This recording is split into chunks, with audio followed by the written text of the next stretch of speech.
This is a really important story. Trump's spiritual advisor has been sexually abusing 12-year-old girls. Shocker!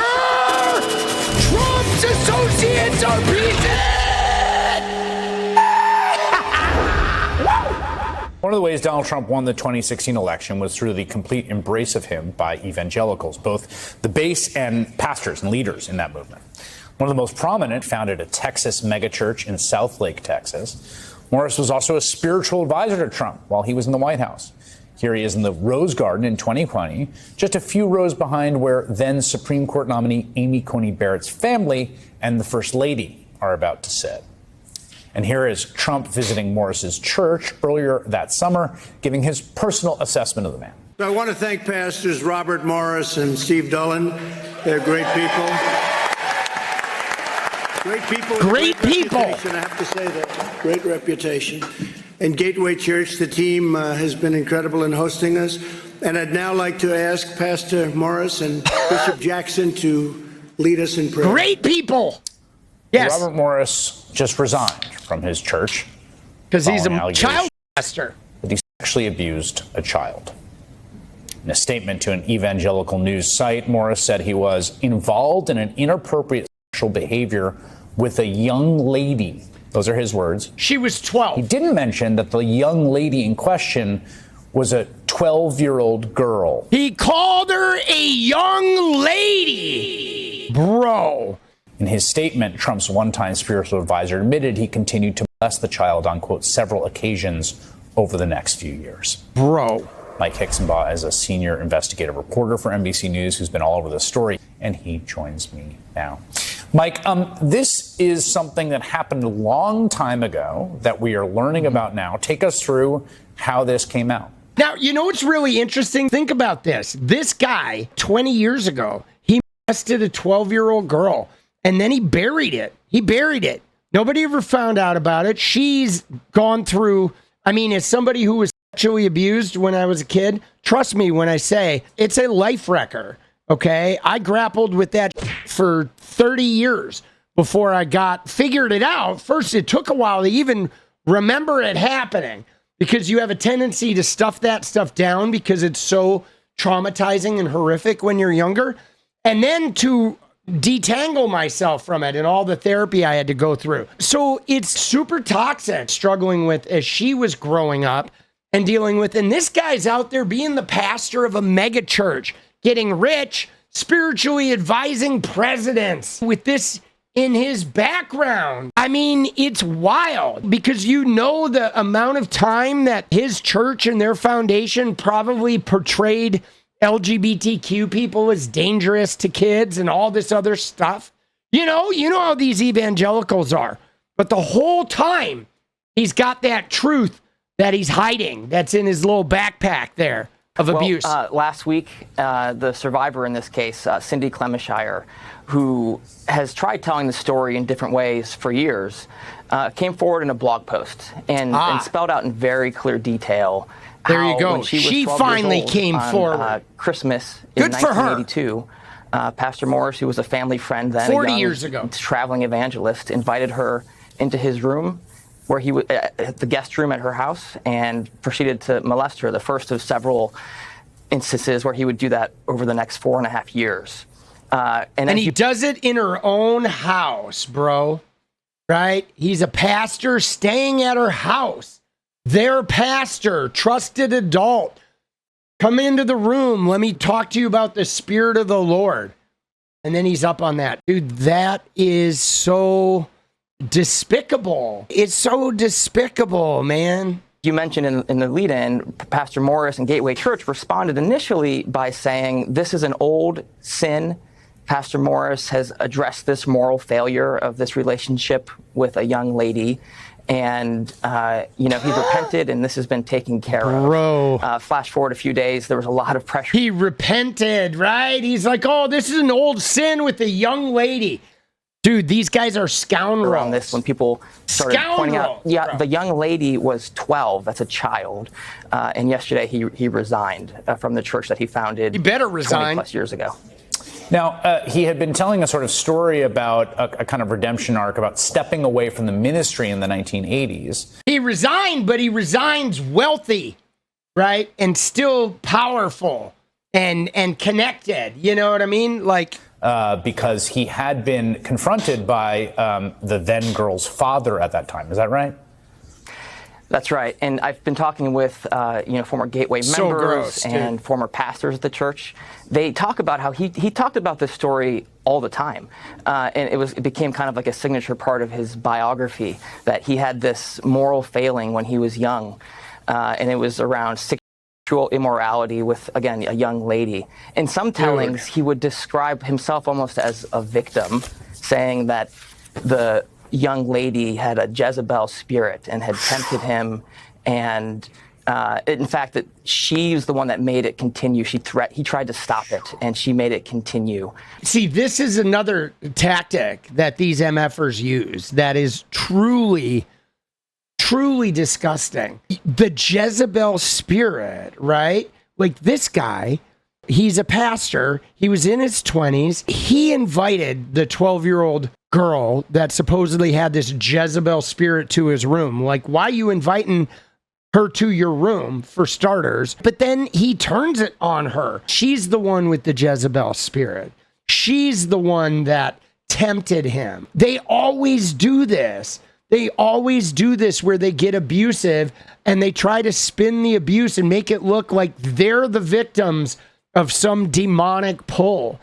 This is why religion is so toxic. They create this environment. You know what I mean? So he tells these stories as a way of saying you should be open about your sin and come forward. But in reality, dude, we now know spins it, he was just so toxic over the reality of child sexual abuse, which is, a crime. He also has been quite a prominent member of the evangelical movement, politically influential. I mean, this is not just there are obviously many evangelical pastors, thousands, probably tens of thousands in this country. This is a particularly connected and powerful individual. Absolutely. Yes. Trump's spiritual advisor. He's really leaned into the idea of, advocating for a restoration of Christian morality in America through Republican politics. And so this is one of the things that I find deeply, deeply problematic about all that stuff we talked about earlier with the Heritage Foundation. And this ties into like Louisiana wanting to pass these laws, putting the 10 Commandments in their school. But these kinds of preachers and high money, high roller evangelicals are the people that are helping to fund those kinds of initiatives. And they're the people out there talking so emphatically about how we need to go back to this time where everybody were believers in God and everybody was deeply consumed with the Spirit of God. And you could say that back in 1982, America was much more deeply religious than they are now. But look at this spiritual leader. Look at what he was doing in 1982. He was molesting a 12-year-old girl. So those principles, those beliefs in God, they don't stop this. They don't prevent it. In fact, they seem to encourage people being able to get away with it actively. They're protected by the churches. They're able to silence the victims. It's so toxic. This is why Christians should not be legislating morality, because most Christians are just not good people. They're not. Maybe not most, maybe that's a stretch, but many, many, many Christians, especially the ones in power, are not good people.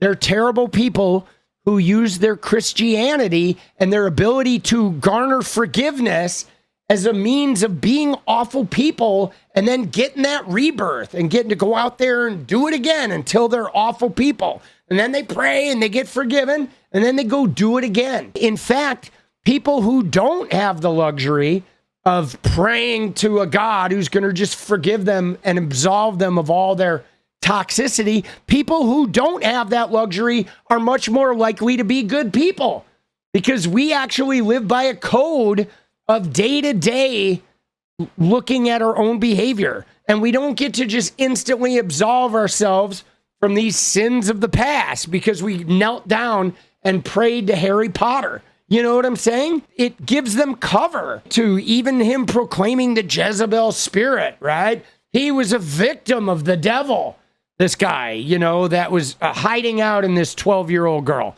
It's so toxic. See that with him inviting Glenn Beck to speak from the pulpit at his church and being so aligned toxic with Donald Trump. I write about extensively in the book. He's also gotten very engaged over the last few years with kind of warning about the dangers children face in schools. And this, I want to emphasize this, the survivor here in this case, Cindy, doesn't want this story to become just about politics. She's very primarily concerned with Robert Morris not being in leadership and kind of attacking the culture that allows this to permeate. But at the same time, lots of other people have watched as people like Robert Morris have warned that teachers and school librarians are a danger to children because, and have used the language that they're grooming children because they have books on their shelves. Morris has preached about that from the pulpit. And you know, endorse specific school board candidates who would fight against, you know, this Satan's work in school libraries. People who saw that play out are really frustrated and outraged now, knowing, you know, he's pointing at school librarians. Some of these books that were being targeted actually are literature that describe grooming. See, this is really interesting too, because these guys are actively fighting sex education materials being in libraries. Kaya Reichik from Libs of TikTok, Superintendent Ryan Walters in Oklahoma. All these pastors, they're always fighting these books that talk openly about sexuality in libraries. They don't want kids to have access to them. But the irony is, guys, is when kids read books like that, they know to tell, okay? When they read books where they learn about their sexuality and they learn about their private parts and how it is their privacy, and then a pastor comes in and touches them, they have a vocabulary to go, Mom, the pastor touched my vagina, and it's not okay. You know what I'm saying? They have the language for it. These books actually help kids learn about these tendencies of people to try and groom them. And they actively try to get rid of that stuff from libraries with religion. They do. You're not wrong about how there's no correlation between religious faith and whatnot. But I think the problem that people have is that people with religious faith are the ones who want to legislate morality when many people in the religious faith don't have any good morality. As a way of helping kids understand what warning signs to watch out for. And so to have him be standing in the pulpit warning about this, given his history, has been, you know, a lot, really difficult for people to process. And there's a lot of anger, both among survivors and educators who've been targeted by this rhetoric. Yeah, I would note in 2017, as you reported, he called on parishioners to support a bill pitched by Texas Governor Greg Abbott, a Republican, as a way to, quote, protect the safety of women and children that would have banned transgender people from using public bathrooms that correspond with their genders. Important to... Yeah, so homie here, Morris here, is calling on his church to support a bill to ban transgender people, and then simultaneously, while he's doing that, he's just sitting on a secret that he had been molesting a 12-year-old girl. Yeah, this guy is dirty. And there are so many of these in the Christian world, man. This guy is especially toxic, but he is one in a long, long line. There are so many of these guys. Children from sexual abuse. On that, I agree. And no, that guy won't be charged because the statute of limitations most certainly in Texas has played out. So he won't be charged. He resigned from his church, and so he's going to live in the shadows. I bet he still will be very actively involved in his church, too. He'll just do it behind the scenes. He's probably going to be ostracized for a few years. He's going to go away, and then he'll have some big, you know, born again scene, I'm sure, where he's like refilled with the Spirit of the Lord, like all these other religious leaders that engage in this kind of behavior. Dude, that stuff is so toxic, bro. And the thing about this that's really hard, they have an endless line of defenses for these people. They do. You know, first he claims, oh, she was a Jezebel, and then they play it down, young lady, doesn't talk about her being 12. Then he resigns from the church, and they have so much money behind him. He can just disappear, and then he'll show back up again until something else crops up. But it's crazy, though, how all these people in Trump's orbit are just involved in some toxic thing or another. It's one after another, after another, after another, just consistently connected to some sort of toxicity. Let's look at some of his teaching, shall we? Now that we know he's a sexual abuser. So, we're in a series called Jesus in the Center. James preached the first message, I did the second, and then James did last week. And so this week, Jesus in the center of your thoughts. Yeah, Jesus in the center of your thoughts. The center of that 12-year-old girl. Dude, this guy's so gross, bro. Can you imagine if Jesus was in the center of your thoughts? Now we're all like kind of getting some new meaning, bro. We're all getting some new meaning, boss. None of these preachers are prophets. That's just it. I mean, I go a layer better and just say that, religion is created, right? I don't believe in any of it, okay? I mean, obviously, it's like if you look at the history of it, you can very much see how it's a power and money thing. And it always has been, right? It always has been. It's been power and money. And that's what they do. They do this for money and power under the guise of it's like they're divine. People revere them. The reverence that these big mega church people get. And then they go in there and they start doing faith healing. Yeah, well, so the thing about it is, though, is he wouldn't even have to tell women to get back to the kitchen, because in evangelical Christianity, that is the woman's role. It's like those trad wives. That's what they do. That's their whole role. That's what God created them for, is to be subservient. And then, they're subservient to their men. Their men are subservient to God, and so on and so forth, right? It's all about subservience, and it's about allowing abuse. Religion abuse is one of the main tenets, right? That's literally, if you look at Christianity, worship me or I will abuse you is the entire Christian faith, right? That is it.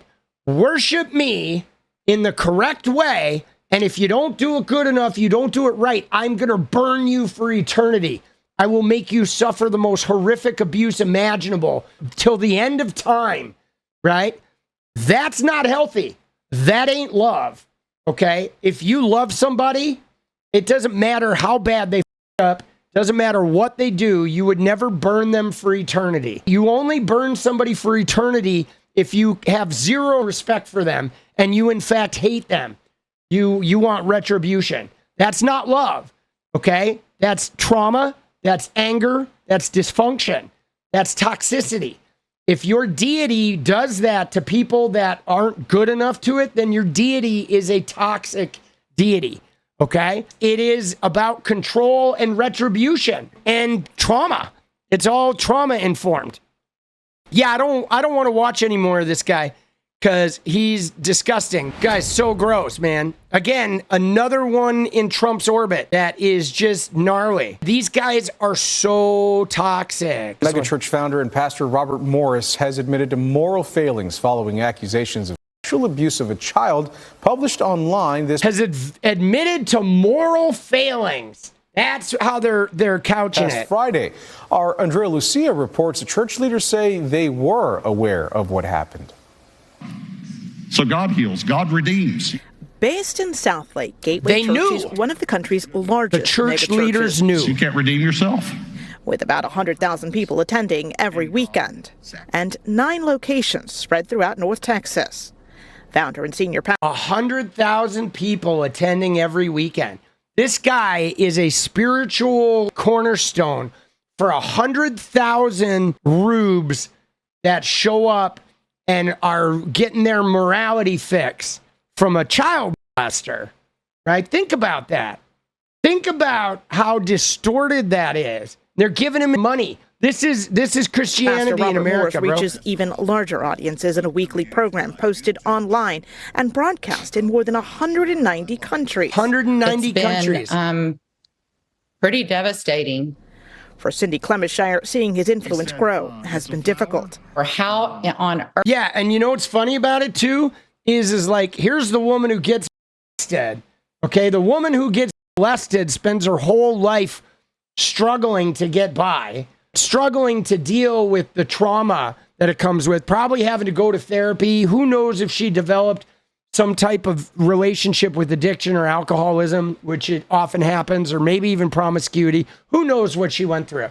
But she's devastated and having to rebuild her life from a teenager on, and he gets to just be wealthy and powerful, and all the church leaders knew about it. They knew about it. It was just an indiscretion, right? And, you know, he blames her, the Jezebel spirit. It's gross. Dude, our system is messed up. Earth could anyone let him be in leadership when they knew what he did to me? She was 12 years old when she says Morris began molesting her. He and his wife were friends of her parents who would often stay over. And the abuse, she says, continued for 4.5 years. Wow. He said, you can never tell anyone because it will ruin everything.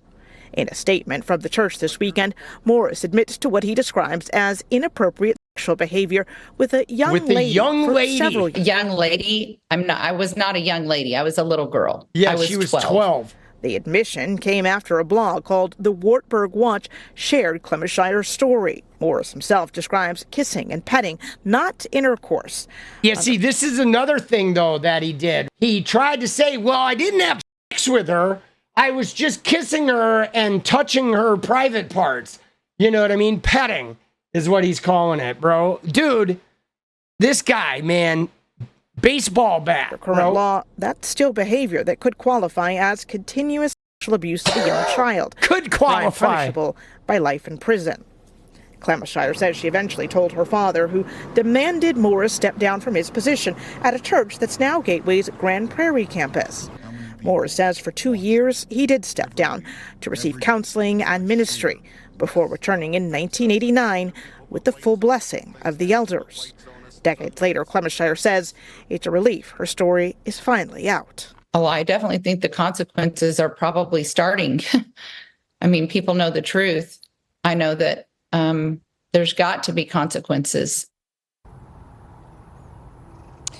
In a statement, church elders said that Morris has been open and forthright with them about what they describe as a moral failure on his part, and that he has, in the decades since, quote, walked in purity. No criminal charges have ever been filed in connection to this. And it's See, there it is, though. They're like, you know, he told us the truth, and he's been pure ever since. So, you know, he's reborn. Will be, as the statute of limitations has likely run out on any that could be. Reporting live here in South Lake, Andrea Lucia, It's gross, CBS dude. News, Texas. Is gnarly, bro. That is gnarly, dude.